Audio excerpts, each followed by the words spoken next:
suka duka, dalam kehidupan, dalam segala setiap pelayanan, dalam segala setiap kesibukan, apapun yang kita jalani, mungkin kita merasa mendapat satu tantangan.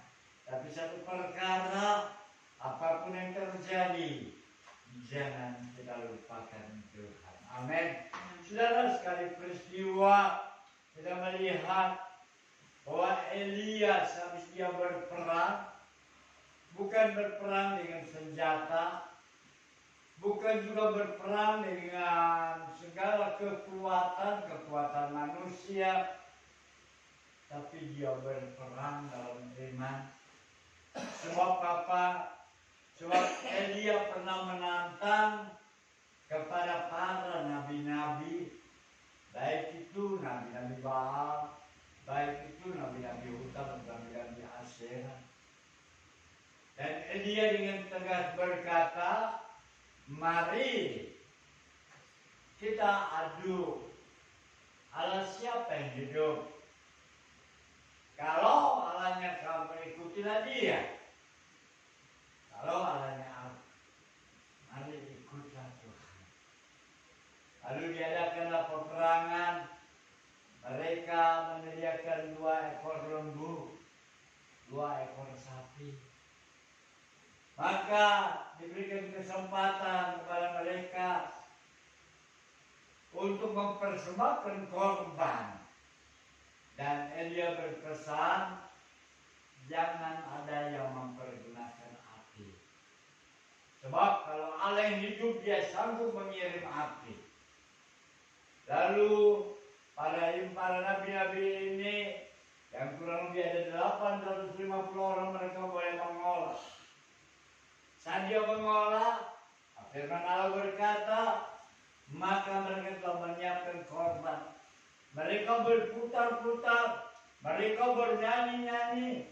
1 jam tidak jawaban, 2 jam kemudian tidak jawaban. Sampai-sampai mereka menorehkan badannya dengan batu-batu yang tipis, dengan batu-batu yang tajam. Mereka menggores badan sedemikian rupa. Mereka berpikir Allah yang disembah akan mendengar dia.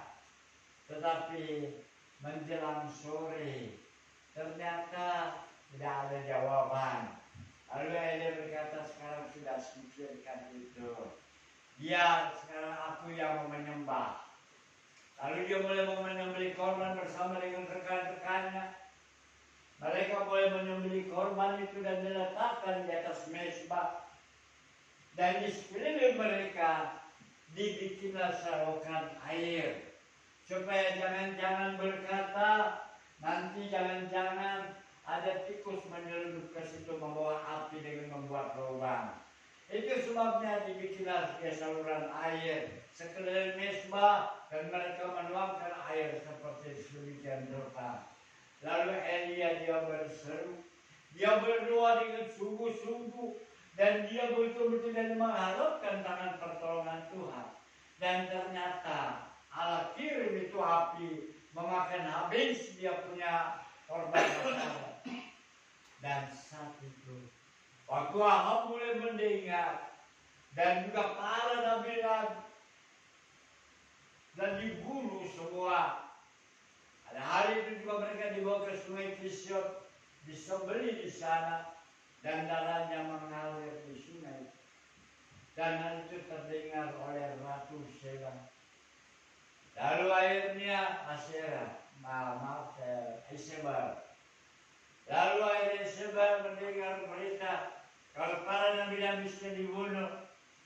Maka Isebel dengan murka dia berkata, beritahu kepada Elia bahwa pada hari, pada jam segini juga, pada esok hari, maka nyawamu akan terenggut daripada jiwa. Ancaman yang luar biasa.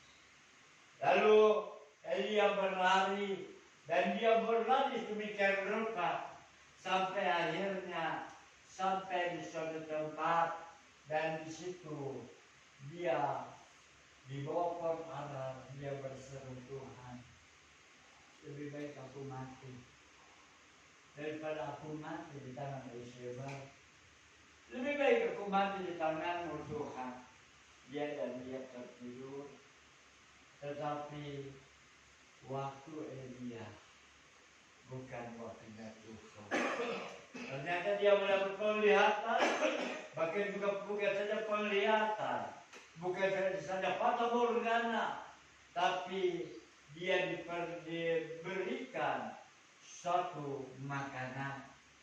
Lalu malaikat itu dia bangun, dia makan itu, minum, dan ternyata setelah dia makan, dia minum, dan dia tidur lagi. Kita akan membaca 1 Raja-Raja pasal 19. Kita akan melihat selanjutnya.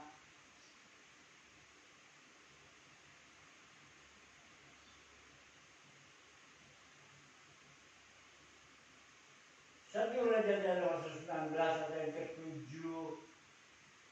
Kita akan membaca bersama-sama, kita bangkit berdiri. 1 Raja-Raja pasal 19 ayat yang ke-7 sampai ayat yang ke-8. Sudah dapat kita membaca 3, 2, 1. Tetapi malaikat Tuhan datang untuk kedua kalinya dan menyentuh dia serta berkata, bangunlah, makanlah, sebab kalau tidak perjalananmu nanti terlalu jauh bagimu.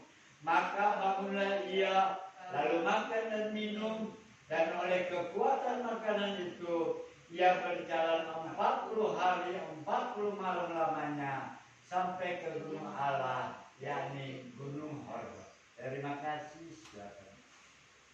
Di mana kita melihat bahwa pada kali pertama setelah dia makan, dia minum, dia tertidur lagi. Dia sudah merasa nyaman, dia lupa kalau maut sedang mengintai kehidupan. Tetapi akhirnya malaikat kembali datang lagi dan disediakan juga makanannya. Maka malaikat menyentuh dia dan dia boleh bangun. Lalu tadi kita baca bersama-sama, bangun, makan. Kalau tidak, perjalananmu terlalu jauh bagimu. Dan dengan kekuatan makanan itu 40 hari 40 malam dia berjalan sampai ke Gunung Hor. Nah, di sini kita melihat di dalam segala setiap kehidupan kita, di dalam saat-saat peperangan terjadi, di dalam segala setiap ancaman dalam kehidupan, kita bukan berlari kepada seorang manusia yang mempunyai kekuatan yang terbatas. Kita tidak berlari kepada manusia yang punya keadaan ekonomi yang terbatas. Dan kita juga tidak menggantungkan kehidupan kita pada para pengusaha. Tapi satu perkara, biarlah kita selalu menggantungkan kehidupan kita kepada Tuhan.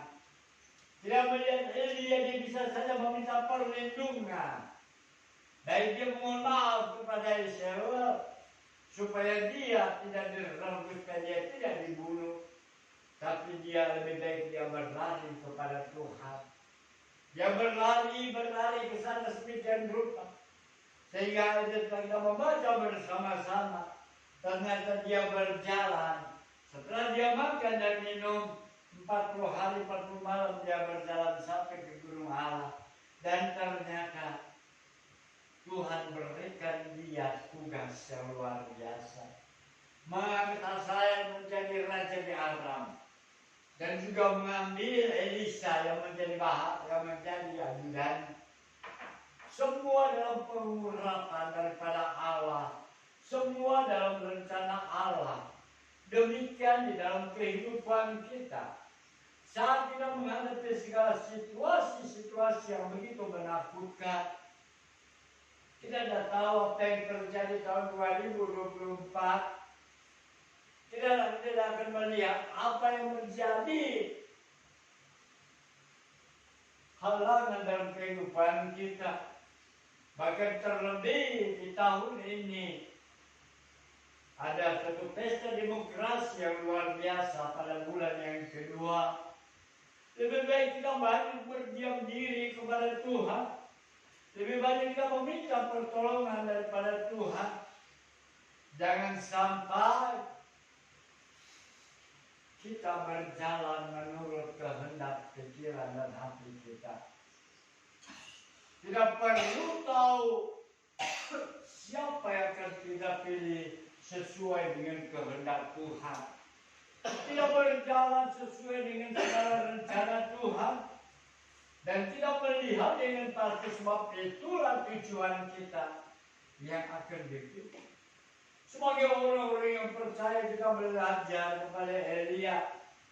Tidak belajar bahwa dia lebih banyak menggantungkan dirinya kepada Tuhan.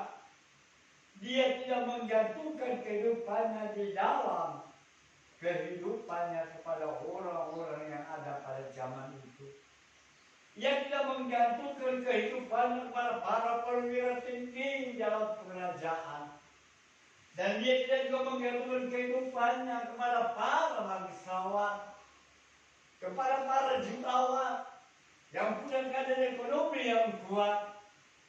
Tapi dia berjalan mencari kehendak Tuhan.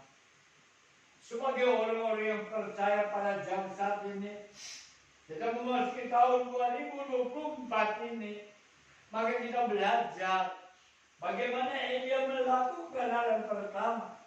Bahwa hal yang pertama, dia hidup dalam persekutuan.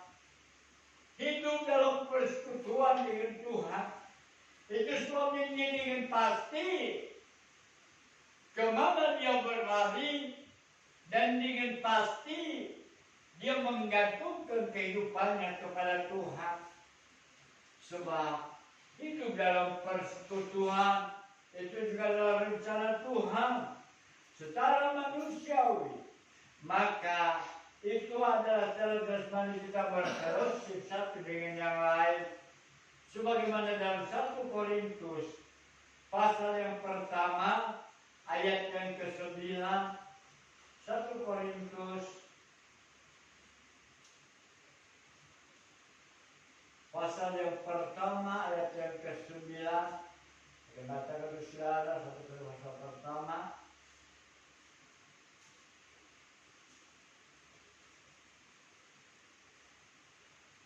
Satu Korintus pertama 9 berkata,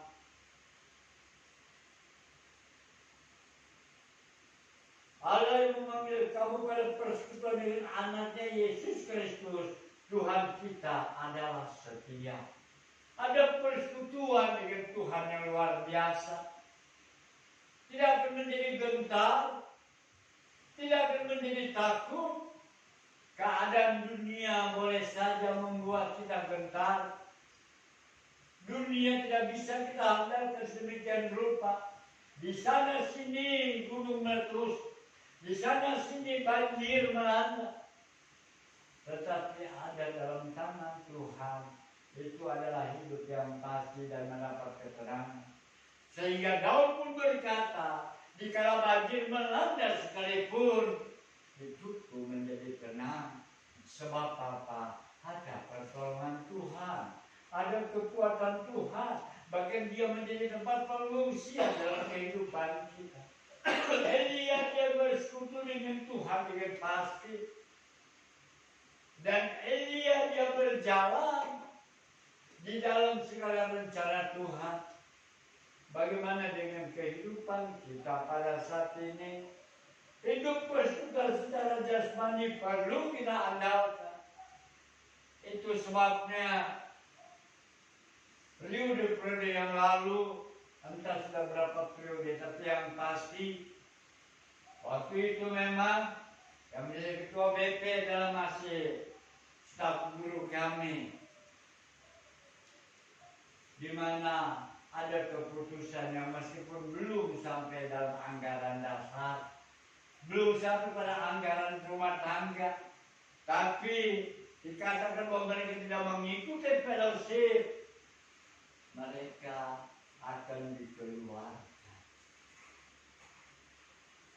Suatu keadaan yang barangkali orang begini keras peraturan ini, tetapi memang dengan fellowship kita diatur. Sebab dengan disitu dikatakan ayat yang ke-9, Allah yang memanggil kamu pada persekutuan dengan anaknya Yesus Kristus, Tuhan kita adalah setia. Kalau kita punya persekutuan dengan Tuhan itu setia, maka secara dengan manusia juga kita adakan secara fellowship meskipun penuh dengan segala kesibukan. Kita memang tidak setiap bulan, kalau dahulu 2 bulan sekali. Tetapi sekarang ketua Kamada yang ada di sini, mereka hanya menghimbau pada persekutuan dalam 3 hari raya. Oh, bukan 3, malah hanya 2. Yaitu dalam pertemuan Paskah dan pertemuan Natal. Hanya 2 kali dalam setahun. Karena dalam segala kesibukan. Sebab itu, mari dalam berfellowship, kita boleh menunjukkan diri. Kita boleh buktikan kepada dunia bahwa kita punya fellowship kepada manusia. Punya suatu tanggung jawab. Dan yang kedua, yaitu fellowship bersama kepada Tuhan, persekutuan bersama dengan Tuhan. Banyak selalu berdoa, menopang dalam setiap pekerjaan Tuhan. Tidak ada segala sesuatu terjadi dengan sendirinya. Tidak ada segala sesuatu terjadi dengan hanya karena kita mengandalkan mujizat, tetapi dukungan doa, tanggung jawab, itulah persekutuan kita kepada Tuhan. Semua kita bisa utara kepada Dia, baik secara pribadi demi pribadi. Kita bergumul kepada Tuhan, secara pribadi demi pribadi. Kita bersekutu dengan Tuhan. Terlebih dalam berfellowship, tanggung jawab kita adalah begitu besar, baik pada orang-orang yang di sekitar kita, orang-orang yang di sekeliling kita. Itu sebabnya Yesus berkata pada saat Dia mau naik ke surga, Dia berkata, kamu menjadi saksi bagiku, saksi di Yerusalem, di Yudea, sampai ke Samaria dan ke ujung muka bumi. Jadi menjadi saksi pertama dengan orang di sekitar kita, dalam keluarga kita, bahkan juga menjadi saksi bagi orang di sekitar kita, kalau kerabat kita yang jauh, bahkan sampai ke Samaria dan ke ujung muka bumi. Itu sebabnya persekutuan itu sangat diharapkan. Bersekutu kepada Tuhan juga sangat begitu dipentingkan. Mungkin pada tahun yang lewat kita mengabaikan hal demikian. Mungkin kita belum mengerti apa sih itu arti persekutuan, apa itu arti daripada selalu berdekat kepada Tuhan. Tetapi biarlah semakin menanjaknya hidup ini, semakin bertambahnya usia kita, kita juga boleh semakin bertambah iman percaya kita, semakin mengerjakan pengenalan kepada Tuhan. Dan yang kedua, maka hidup di dalam kesatuan, di dalam persekutuan dan dalam kesatuan tubuh Kristus. Sebagaimana dalam 1 Korintus pasal yang ke-12 ayat yang ke-13, maka di situ dikatakan, karena sama seperti tubuh itu satu dan anggota-anggotanya banyak, dan segala anggota itu sekalipun banyak merupakan satu tubuh, demikian pula Kristus. Jadi Kristus adalah kepala, kita semua adalah tubuh, ada kesatuan tubuh. Bagaimana jadinya kalau seumpamanya dalam tubuh ini tidak ada kesatuan?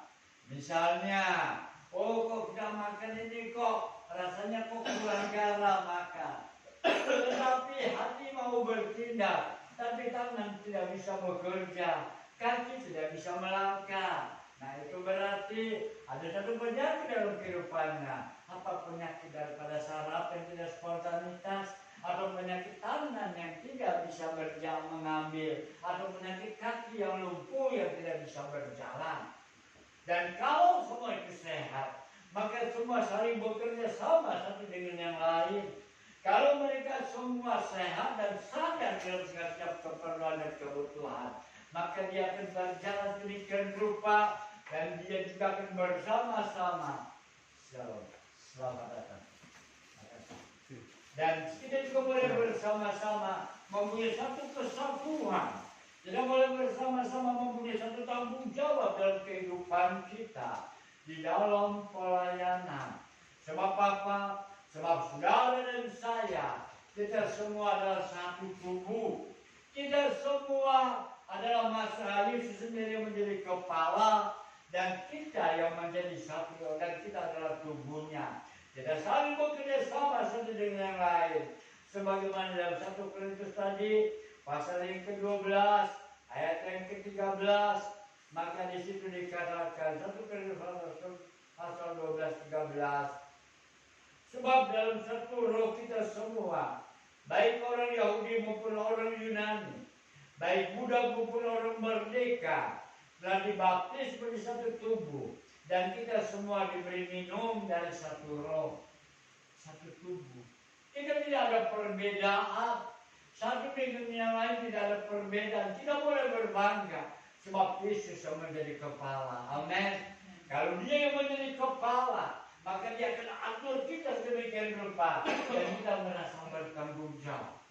Saya ingat sekali kejadian di Nabire, di mana dalam saat keterasingannya, mereka yang bekerja, mereka jauh, ada yang dari Makassar, dari mana ada juga yang dari Sumatera Utara, ada juga ada.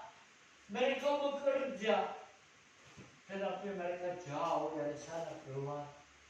Tapi pada saat saya menghampiri dia, saat saya menghampiri itu dan saya mendengar lagu pujian daripada komputer, saya kemudian sampai orang ini begitu terharu. Sampai dia bilang, "Bapak dari mana?" "Dari Jawa." "Ya betul, saya dari Jawa." "Apa Kristen?" "Betul, saya Kristen." Wah, ayo tanda tangan, kami saling berdoa. Kita masa berasal menjadi satu waktu. Amin. Gak peduli dari mana. Gak peduli kamu dari mana, saya dari mana. Tidak ada mengkreditisasikan kehidupannya yang menonjol kehidupan diri sendiri. Kita saling bergandengan tangan. Inilah yang menjadi tubuh Kristus, yang saling mengasihi, yang saling memperhatikan. Keadaan tubuh Kristus itu yang Tuhan inginkan. Itu sebabnya saya katakan kita boleh bangga kalau kita boleh ada di dalam Tuhan. Tidak ada perbedaan satu dengan yang lain. Tidak ada perbedaan antara budak dan tuan. Tidak ada perbedaan antara orang kaya dengan orang miskin. Tidak ada perbedaan dalam tingkat ekonomi. Tidak ada perbedaan dalam segala tingkat pekerjaan. Semua menjadi satu. Sebab itu dengan jelas di dalam ayat ke-13 dalam 1 Korintus tadi dikatakan, yaitu sebab dalam satu roh kita semua, baik orang Yahudi maupun orang Yunani, baik budak maupun orang merdeka, telah dibaptis menjadi satu tubuh, dan kita semua diberi minum dari satu roh. Jadi kita semua menjadi satu. Jadi tidak ada itu perbedaan. Kita boleh saling mengasihi, ini yang keinginan Tuhan. Kita hidup dalam kesatuan tubuh, bahkan juga terlebih di dalam pelayanan kita kepada Tuhan. Sebab hal yang demikianlah yang Tuhan inginkan. Terlebih juga kita boleh masuk ke dalam perjamuan kudus juga. Itu juga berbicara tentang satu tubuh. Sebab apa? Satu tubuh ini tidak menjadi satu dengan tubuh Kristus, dan saat kita bersatu dengan tubuh Kristus, kita boleh jaga kehidupan kita. Jangan kita sembarang meminum, jangan sembarang kita memakan sebelum kita tahu. Tapi saya yakin dan percaya kita semua sudah paham. Sebab itu hal yang demikian juga perlu kita menyadari. Sebab salah kita berjalan, salah kita melangkah, maka penyakit itu datang dalam kehidupan kita. Biarlah supaya kita boleh bersama-sama belajar di dalam 1 Raja-Raja pasal 19, bagaimana Elia dia bersatu dalam persekutuan dengan Tuhan, dan dia menerima segala pertolongan Tuhan. Dan di dalam kehidupan kita, saat kita memasuki tahun 2024 ini, maka biarlah kita tinggalkan Tuhan. Apapun segala persoalannya, apapun segala tantangannya, kita tahu memang tantangan itu bisa menjadi besar, tantangan itu juga tidak akan menjadi kita mampu. Tetapi saat kita ada di dalam tangan Tuhan, Dia akan menopang kehidupan kita. Itu sebabnya seringkali juga kita diingatkan untuk masuk ke dalam perjamuan kudus. Sebab ini juga adalah perintah Tuhan.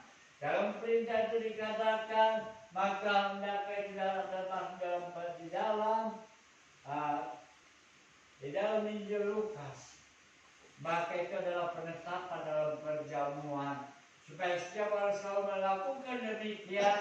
Maka dalam 1 Korintus juga dikatakan, setiap kali kamu melakukan persekutuan ini, setiap kali kamu masuk dalam perjamuan kudus ini, kamu mengingat tentang kematian Tuhan.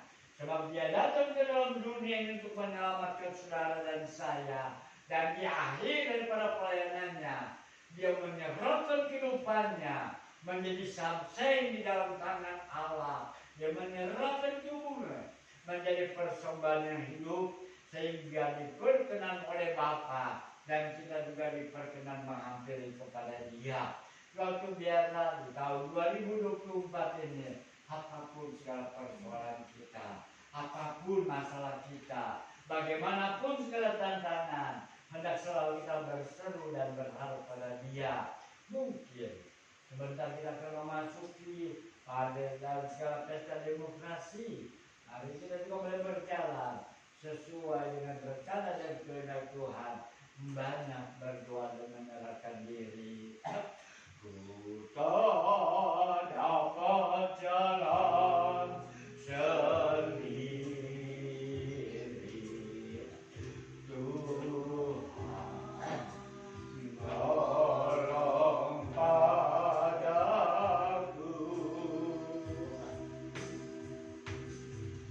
Kasih